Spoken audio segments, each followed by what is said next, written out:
Hey, I'm Pear Strike, and this is my submission video for SGDQ 2017. For Sonic R, any percent no out of bounds, I'm submitting this as a race with Keveridge, who just ran Sonic R at AGDQ 2017.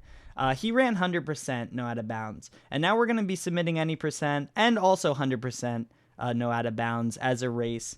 Any percent is a really good category for a race because it's pretty straightforward. If you remember in 100%, that run is all about the first time through you get all the collectibles, and then you have to do the level again where you just do it as fast as possible. In this run, you don't get any collectibles, and we just do it as fast as possible, and we basically just run through the levels. This run should be like a pretty close race, but up until the end, and then at the end there's a big determining factor that might switch things up and make it for an exciting race. But yeah, things are pretty consistent, and I think it's a good watch because of that. Things can also still go wrong, which changing leads and whatnot, but I feel like both racers would be pretty close. That was the first level, pretty quick. All the levels, like I said, are going to be pretty quick because we just beat them right away without getting any of the extra collectibles. Right there, I did a cutscene skip, by the way. You do one as the level ends. But yeah, basically straightforward. We get rings, by the way. Rings are still important because rings speed you up. So we're going to be getting a lot of rings, and we're also going to be entering some doors, but sometimes it's not worth it. By entering doors, or also by using zippers, there's actually one coming right up, it uses some rings, and overall that could be worth it with that initial speed boost, but also having a lot of rings is good too. So there's some cool routing differences in that, and trying to, stockpile as much rings as you can. Also, you could get various amount of rings from these emblems, like that one right there. And that 10 is good. You could get 10, 20, or 5. And you could also get other things, like there's 2 kinds of shields that you can get. You don't want the shields. I have a shield on right now.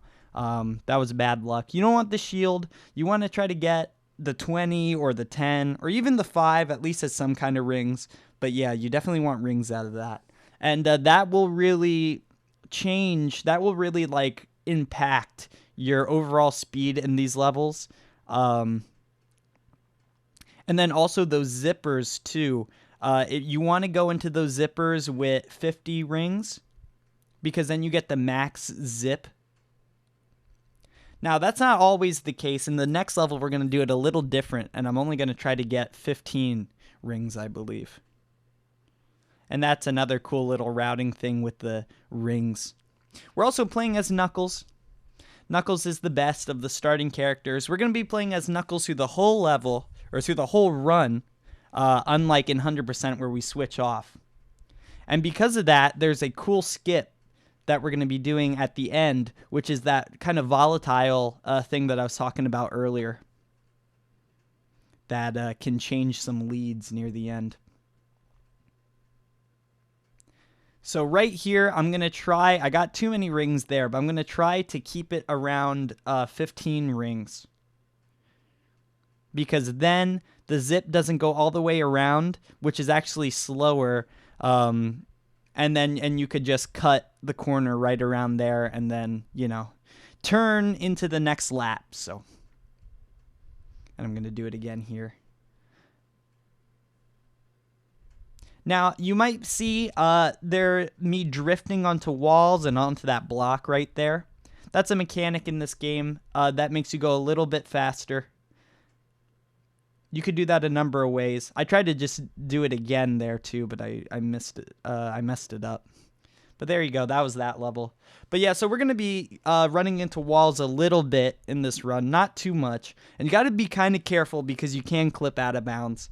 I know sometimes it's kind of hard to tell if we've clipped out of bounds or not. But yeah. There's that trick near the end that I've been talking about. it's not out of bounds, but you do kind of cut through a part of the level, a part of the ramp, but we'll see that coming up.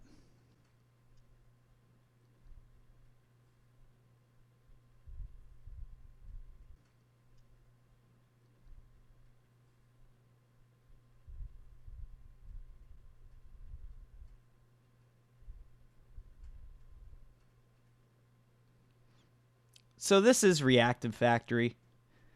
This level is pretty straightforward. This level you end up getting a lot of rings, which is good. You kind of stockpile rings in the beginning, which is nice. There is also a zipper to get in this level. There's basically a zipper in every level, other than the first one. There's even one in the last level too.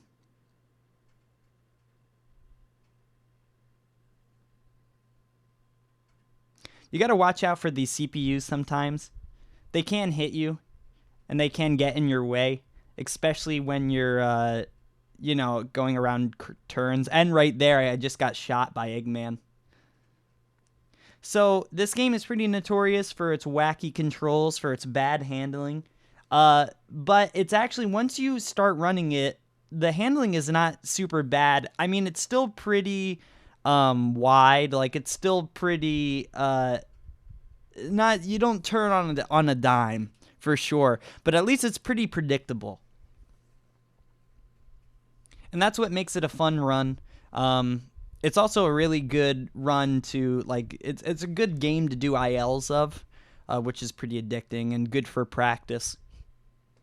So this is, finally we're coming into this last level here, Radiant Emerald, with the skip that I've been talking about, which is not out of bounds. Or at least it was not deemed out of bounds by the community. I think out of bounds means like that you clip out of... Each level's kind of in like a tube, right? And so when you go out of bounds, you kind of clip out of each level. You kind of clip out of each tube. And in this, we kind of skip something, but we still stay in the tube. So, if that makes any sense. So right here, we're going to fly, and there we go. That's the skip. But we have to do it. So that skip is a lot harder than it looks. And we have to do it 3 times. So this is why it could get a little volatile near the end. And I think this is what will make it for an exciting watch, because the leads might be switching a lot near the end here. Also, right there, I have to stockpile a lot of rings to go through that door and then take as big of a zipper as I can. So then here we go again. And as you turn, you have to be really careful to not bump into the invisible wall. And there we go, made it again. Now this time I don't need as many rings. This time I only need like 50 rings. Because I don't have to open the door again. So that's one nice thing. Knuckles controlling is a lot, he's a lot easier to control than Supersonic, which is what you have to control here in 100% no out of bounds, which is nice. And then here's the last time. This is the most stressful one, of course. Nice. And that's basically the run.